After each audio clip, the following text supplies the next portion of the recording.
நம பார்வதி பதயே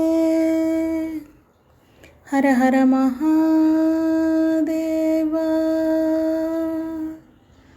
தெய்வத்தின் குரல் 3ஆம் பாகம் 37ஆம் பகுதி. சமூக தனி வாழ்க்கை நெறிகள் பரோபகாரம். முத்திராதிகாரி திட்டம். ஒருத்தன் சரியானபடி சனாதன தர்மத்தை புரிந்து கொண்டு அனுஷ்டித்து காட்டினால் அவனுடைய ஆச்சாரம், அனுஷ்டானம், விரதம், சம்பாத்தியம் முதலான எதுவுமே தன்னலனுக்காக இல்லை. ஆனால் இந்த உயர்ந்த தத்துவம் வெறும் தத்துவமாக புஸ்தகத்திலும் மூளையிலும் மட்டும் இருந்து கொண்டிருக்காமல் வாழ்க்கையிலே பிரகாசித்து கொண்டிருந்த தர்மம் எப்படியோ பிற்காலத்தில் வீணாகிவிட்டது. இதை மறுபடி புத்துயிரூட்ட வேண்டும்.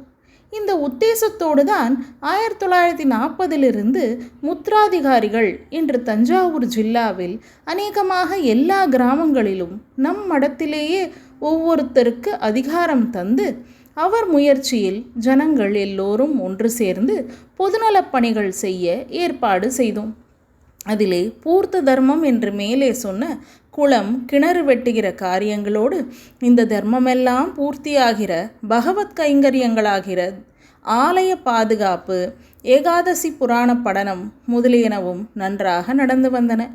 கோயில் கோபுரங்களிலும் மண்டபங்களிலும் முளைத்திருக்கும் மரம் செடிகளை பிடுங்குவது, பிரகாரத்தில் நெருஞ்சி முள் முதலானதுகளை அப்புறப்படுத்துவது முதலான காரியங்கள் ஆலய பாதுகாப்பாக செய்யப்பட்டன. நம பார்வதி பதயே ஹர ஹர மகாதேவா.